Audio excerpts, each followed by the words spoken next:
Señoras y señores, muy buenos días. Bienvenidos a que hablemos de salud mental. Señores televidentes, buenos días. Nuevamente en su programa Hablemos de Salud Mental.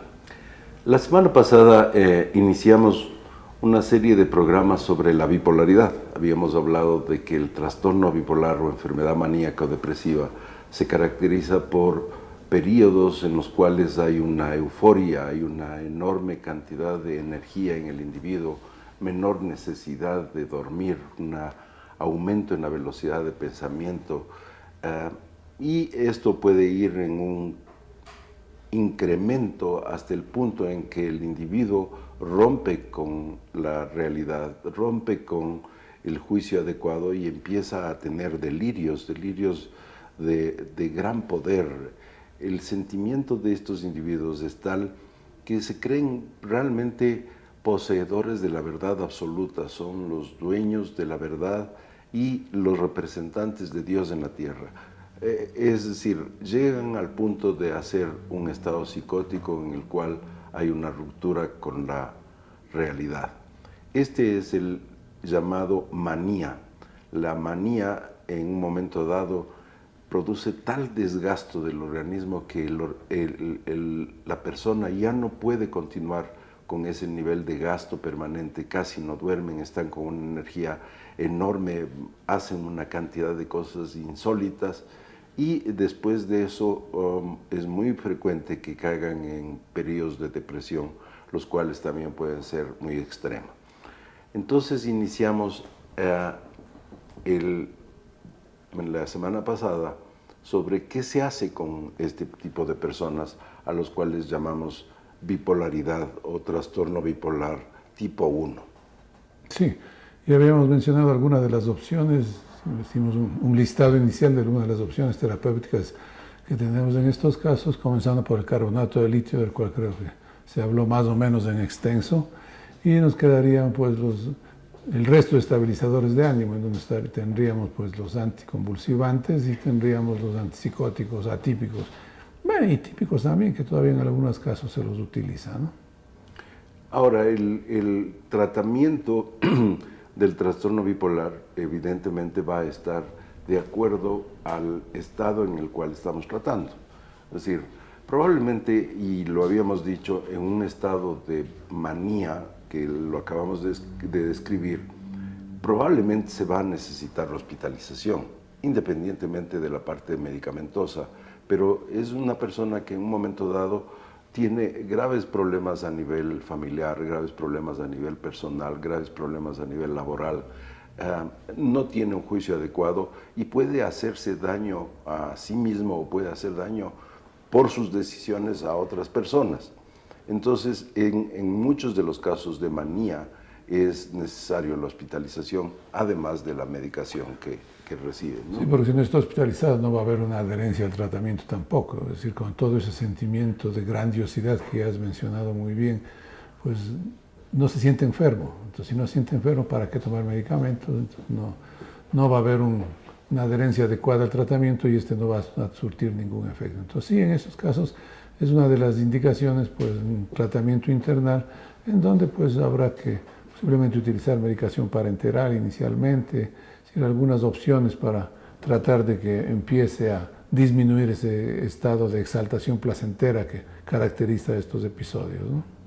Y esto que acaba de señalarse es importante porque en el trastorno bipolar, las personas que están en un estado de manía nunca aceptan estar enfermos, nunca aceptan el necesitar ayuda y es muy difícil convencerles. Muchas veces la familia tiene que hacer un enorme esfuerzo e incluso firmar a veces una hospitalización responsabilizándose la familia del estado que está este paciente. El estado depresivo, por el contrario, más bien el mismo paciente busca ayuda porque se siente tan mal que la ayuda es buscada por ellos, es decir, hay estos dos polos también en este trastorno. Cuando están hacia arriba, se sienten, como se decía, tan dueños de la verdad, tan maravillosamente bien, que lo que menos podrían aceptar es que necesitan ayuda. para ellos el resto de la humanidad necesita ayuda. Ellos están perfectamente bien. Pero en la etapa depresiva se sienten tan mal que es mucho más fácil que acepten esa ayuda. Sí, es más fácil, pero también depende mucho de la intensidad, de la severidad del cuadro depresivo para también considerar la opción de una hospitalización, al menos en el inicio del tratamiento, porque es algo que ya hemos comentado con ocasión de otras patologías y otros programas. Los medicamentos a veces, por ejemplo, antidepresivos no actúan de inmediato.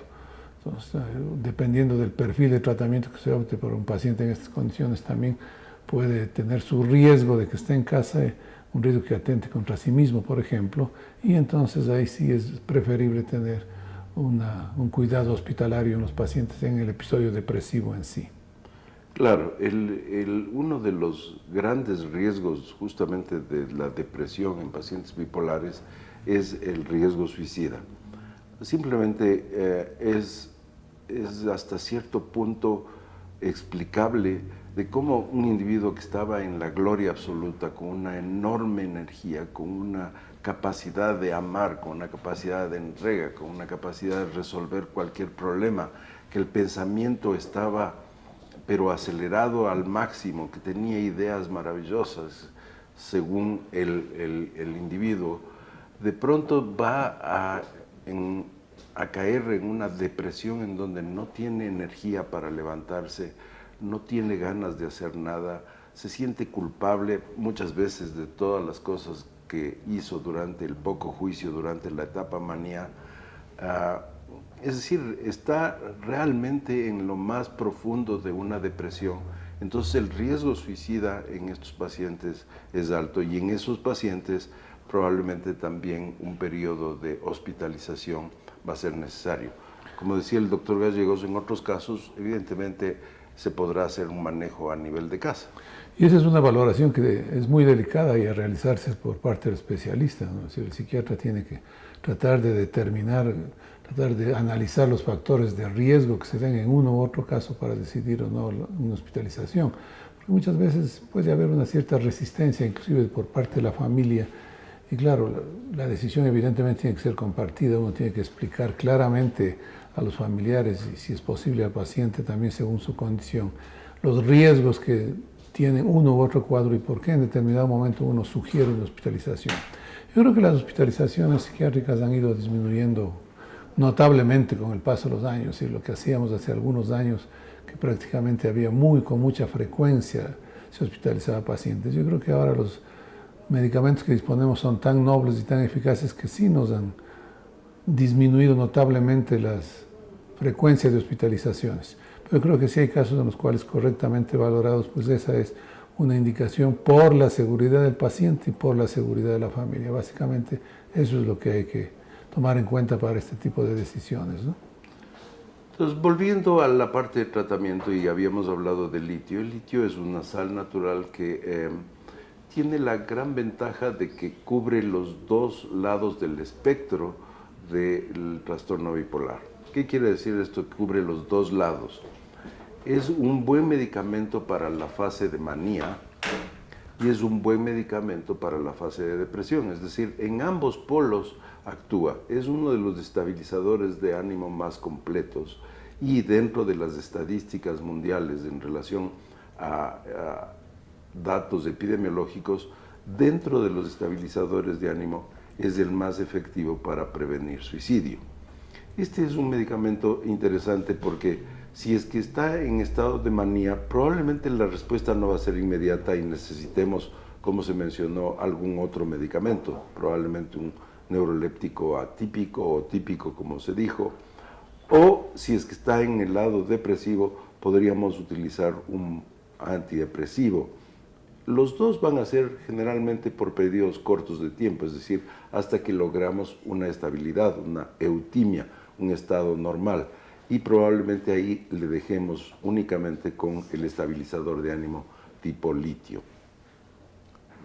Y luego retiramos el antidepresivo en el caso de depresión o el antipsicótico en el caso de manía. Es un manejo dependiendo de la etapa en sí, ¿no? Si el litio sería el estabilizador que, como tú has mencionado, cubre los dos polos y ese se lo debería mantener en forma constante. Evidentemente con todas las cuidados que requiere un tratamiento de esta naturaleza, con las dosificaciones en sangre de la concentración de litio, que eso es muy importante porque hay ciertos límites terapéuticos, ciertos límites que pueden más bien transformarse en algo problemático. Y claro, esto sí se puede acompañar en antidepresivos, con antipsicóticos, en uno u otro caso. Y el litio es perfectamente compatible con estos otros grupos de medicamentos. Entonces, sí, el especialista y psiquiatra sabe cuándo combinar el uno o el otro, manteniendo la base de tratamiento con litio. Ahora, hay dentro del trastorno bipolar algunos subtipos. Uno que le llaman mixto o de cicladores rápidos. Este trastorno bipolar se caracteriza por una fluctuación demasiado rápida. No hay unas olas más o menos suaves, sino más bien una de picos, de subidas y bajadas. En este caso el litio no es efectivo. Entonces, ¿qué se hace cuando no hay una respuesta o sabemos que no va a haber una efectividad de parte del litio? Existen otros estabilizadores de ánimo. Los estabilizadores de ánimo, estos sí muchas veces tienen que ser combinados, porque hay buenos estabilizadores de ánimo desde arriba, es decir, desde el lado de la manía, y hay estabilizadores de ánimo desde abajo, es decir, desde el lado de la depresión. Sí, dependiendo de la forma de ciclaje, la forma de alternancia de los episodios, pues muchas veces podemos utilizar los dos en forma combinada o podemos combinar, como ya hemos mencionado, con los antipsicóticos. Ahora, esto de los cicladores rápidos es un tema bastante interesante que evidentemente vuelve un poco más difícil el tratamiento porque, claro, los ciclos, las oscilaciones son muchas veces en el mismo día, ¿no? Entonces eso hace difícil el buscar un esquema terapéutico adecuado en el cual probablemente tengamos que combinar 2 o 3 medicamentos para tratar de mantener un estado estable, un estado de eutimia en ese paciente. Pero felizmente son los menos, ¿no? No hay una gran frecuencia de cicladores. En todo caso, en ese tipo de pacientes también existen medicamentos que pueden ser de gran ayuda. ¿Qué tiempo tienen que tomar la medicación los pacientes que tienen un trastorno bipolar?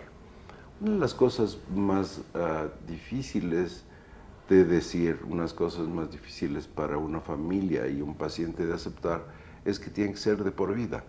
Es algo que no va a desaparecer, es una enfermedad que está ahí y que tiene excelentes posibilidades de control, tiene excelentes posibilidades de que esa persona tenga una vida normal con un estabilizador de ánimo que tenga que usarse de por vida.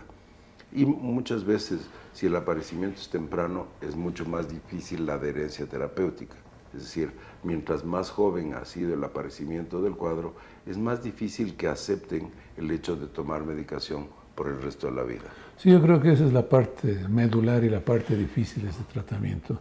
Y sí, hay pacientes que tienen una muy buena adherencia y hacen conciencia de su trastorno y mantienen un tratamiento, pero también hay pacientes en los cuales lamentablemente esto se vuelve recurrente, se sienten mejor, suspenden, al siguiente episodio vuelven a tomarlos, entonces eso siempre complica un poco más el manejo, porque es diferente que un paciente estando tomando el tratamiento adecuado, inclusive pueda tener altibajos de su ánimo que serán más fáciles y más rápidos de controlar que alguien que no está tomando ningún medicamento y que ha tenido ya 2 o 3 episodios maníacos o ha tenido 2 o 3 episodios depresivos. Entonces, hasta que se logre iniciar nuevamente un tratamiento y estabilizarlo, pues se puede complicar más la situación, ¿no?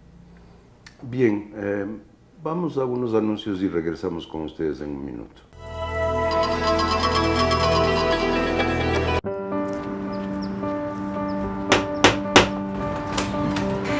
Buenos días.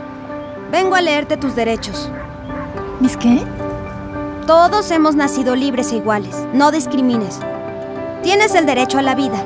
Tienes el derecho a la vida y a vivir en libertad y a salvo. Tienes el derecho a la educación. Tienes el derecho a tus propias posesiones. Tienes el derecho a la seguridad social. Tienes el derecho a jugar. Tienes derecho a la democracia. Tienes derecho al asilo. Tienes el derecho de tomar responsabilidad. Y nadie puede quitarte estos derechos y libertades. ¿Por qué haces esto? Tienes derecho a saber.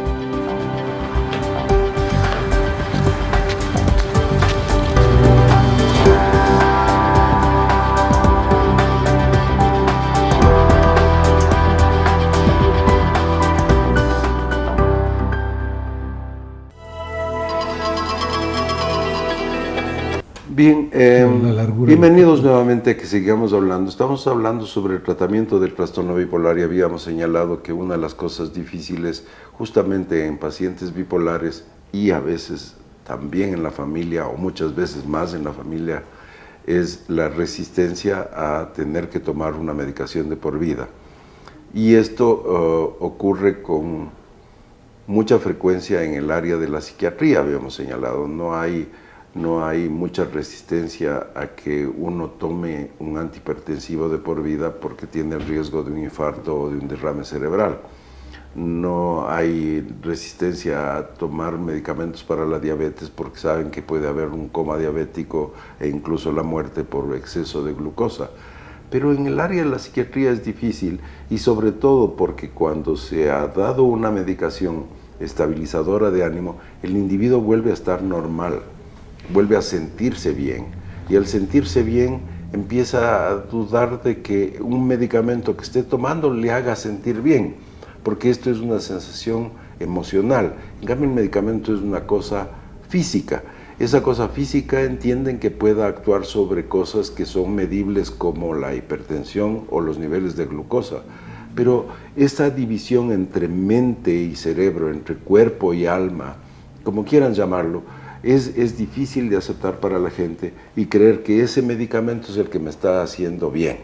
Sí, hay una serie de desinformación, hay una serie de prejuicios que llevan a esto. Y eso no es solo en nuestro medio, yo creo que esto es general en todo lado. Y por eso es que en muchos sitios para complemento de tratamiento de estos problemas se ha creado lo que se llaman los programas psicoeducativos. Yo creo que cumplen un papel importante y que pues brevemente, en resumidas formas, pues lo que hacen es tratar de concientizar al paciente y a su familia con el conocimiento adecuado sobre las características de la enfermedad y lo que se puede esperar o no se puede esperar dependiendo de la adherencia que se tenga al tratamiento. Entonces yo creo que ese es un auxiliar importante que de una u otra forma todos lo utilizamos con nuestros pacientes, aunque no sean programas debidamente estructurados como pueden haber en otros sitios en los cuales se trabaja específicamente en una institución sobre tal o cual forma de adherencia de estos tratamientos, ¿no? Incluso en la misma psicoeducación es incluso difícil convencerle al paciente de que tome medicación. Es decir, ya pasó el susto de la depresión o ya pasaron las consecuencias del estado maníaco, pero ese estado maníaco les deja a muchos, especialmente a los pacientes más jóvenes, con esa sensación de que vivieron algo extraordinario, maravilloso, medio adictivo, yo diría. ¿Cuáles son las cosas que producen adicción? Las que nos producen placer. Y el estado maníaco debe ser un estado de un placer absoluto y de una manera u otra, consciente o inconscientemente, empiezan a boicotearse el tratamiento. O dejar el tratamiento o mezclar con sustancias o con alcohol, que es una de las cosas más peligrosas que existen justamente en el trastorno bipolar, porque ahí la gravedad del cuadro se multiplica por la presencia de otro elemento adicional, que es que muchos desarrollan, o algunos, en vez de muchos, algunos desarrollan una adicción también o al alcohol o a drogas. Sí, evidentemente todo esto interviene en la neuroquímica cerebral, son sustancias que van directamente a afectar el funcionamiento cerebral y si estamos tratando de equilibrar ese funcionamiento con los estabilizadores, con los antipsicóticos, pues no se hace ningún favor el que ingieran alcohol o ingieran sustancias. Entonces eso también puede complicar por la mezcla de las sustancias y también puede desestabilizar evidentemente un paciente que haya estado logrando una mayor estabilidad. Entonces sí, son dificultades que las enfrentamos diariamente, dificultades que en todo tratamiento están presentes más o menos. Ahora hay pacientes en un principio al menos muy dedicados, muy fieles a su tratamiento, pero que conforme pasa el tiempo y van sintiéndose bien, pues como que van perdiendo ese contacto, esa fe en el tratamiento, ¿no? Entonces ya lo van dejando a un lado. Ahora es algo así como, estoy 8 años tomando el medicamento, 10 años tomando el medicamento, he estado realmente bien. Yo ya empiezo a dudar de que realmente necesito el tratamiento. Es muy común. nadie que está tomando un antihipertensivo y va al médico al control y el médico le controla la presión arterial y le dice, muy bien, está con una presión arterial perfecta, nos hemos mantenido magníficamente bien, va a seguir tomando su medicación, va a seguir cuidándose un poco de peso, va a hacer ejercicio, etcétera, etcétera, y nos vemos en un año. Ese paciente, les garantizo, va y toma la medicación durante ese año fielmente, regularmente, y en un año vendrá a su consulta y le encontrarán probablemente con una presión bien, porque se ha mantenido dentro de los parámetros que el médico le indicó. Pero en psiquiatría es difícil decirle al paciente, ¿sabe qué? Le encuentro con la presión arterial tal o con la temperatura tal o con los glóbulos rojos tales. No, es una cuestión subjetiva, es personal. El médico le dice, le encuentro muy bien, está magníficamente, tiene que mantenerse como ha estado hasta ahora, sus niveles de litio están adecuados, va a continuar haciendo un poco de ejercicio, va a mantener sus horas de sueño y nos vemos en un año. Ese paciente dice, ¿será? Si no tengo ningún síntoma, ninguna cosa que me haga pensar de que yo voy a tener una recaída, yo no voy a tener una recaída, y si tengo una recaída a lo mejor me siento un poquito para arriba, y hay la posibilidad de que deje la medicación. O si me empiezo a sentir mal, ahí es cuando volveré a tomarlo. Entonces, claro, el paciente son incrédulos, ahí, como habíamos mencionado, ya hay todas estas creencias, ¿no? Que lo psicológico está en uno, tiene que poner de parte. Algunos pueden decir, inclusive, ya no bebo alcohol, me acuesto temprano, hago ejercicio, pero esos que son estilos de vida saludables, evidentemente son de mucha utilidad, no van a impedir totalmente que pueda o no presentarse otra fase, sea de depresiva o sea anímica, o sea de maníaca. Entonces, claro, como tú dices, el paciente, el cardiólogo, pues muy fielmente irá al año, cumplirá su tratamiento y se mantendrá muy bien. El paciente psiquiátrico, pues, siempre tendrá esa duda. Y si no es el paciente, será su familia. O los médicos que o los mismos médicos que le ven por alguna otra cosa. Algunos colegas sí le dicen, a ver, ¿y usted tanto tiempo que está tomando esto? ¿Por qué sigue tomando? ¿Para qué tomas? Y le veo yo porque ya... no le han visto en una crisis. Entonces, evidentemente, al no haberle visto en una crisis... O hay un enorme desconocimiento también de la clase médica en relación a este tipo de trastornos y creen que pueden manejar incluso. Yo he tenido casos en los cuales van por un chequeo X o Y o Z, medicamentos que están tomándose durante 6 meses, que no se pueden suspender de golpe, pero tienen que hacer una intervención o alguna cosa y ¡pum!, le quitan de golpe la medicación. Medicamentos que no se pueden hacer cambios bruscos en pacientes que han estado ya estabilizados, o que pueden haber un rebote del cuadro ansioso o depresivo o maníaco, lo que sea, por una suspensión brusca de la medicación. O le atribuyen a la medicación cualquier otro problema, cualquier otro efecto. Entonces, que tuvo algún problema de piel, es por la medicación, ya está haciéndose alérgico a la medicación. O ya de tanto tiempo que toma ya no le ha de hacer nada porque ya está usted resistente al medicamento. Entonces a veces hacen cambios inconsultos. No sé si a ti veces te pasa, pero en muchísimos casos no hay el mínimo de cortesía de llamarle al médico y consultarle, porque tengo que reconocer, y tienen que reconocer los médicos, que hay un enorme desconocimiento en relación a psicofármacos, no tienen idea y toman decisiones en relación a algo que podrían hacer una consulta directamente con el médico tratante. Sí, yo creo que se ve de todo, ¿no? Hay colegas muy corteses. Hay colegas llaman, preguntan, también. oye, he visto a tu paciente, tiene esto, ¿qué le doy, qué no le doy? O le quiero dar esta cosa, no interfiere con lo tuyo. Sí, hay, y eso hay que reconocerlo. Pero sí hay algunos colegas que yo sí creo que de buena fe y por desconocimiento simplemente dicen, no, suspenda esto, yo le voy a dar esto otro. O a veces le dan algo que han visto a través de la visita médica, que ese es otro tema importante de algún momento comentarlo, que el médico, pues, en base a la información que recibió en una visita de los representantes de los laboratorios, ya se cree conocedor del efecto de ese medicamento y se lo cambia por tal o cual cosa, ¿no? Este es más suave, este le va a sentar mejor, este es más efectivo. Y sí, son cambios inconsultos que pueden complicar la evolución del cuadro en el trastorno bipolar y en todos los trastornos psiquiátricos mismos, porque esto no sucede solo en los bipolares, sucede en los depresivos, sucede en esquizofrénicos, en una serie de patologías psiquiátricas que a veces vemos que un médico general o de otra especialidad hace este tipo de cambios. O le suspenden porque le van a operar del apéndice, o le suspenden porque van a hacer un examen de sangre el día siguiente, cosas que no tienen por qué darse, ¿no?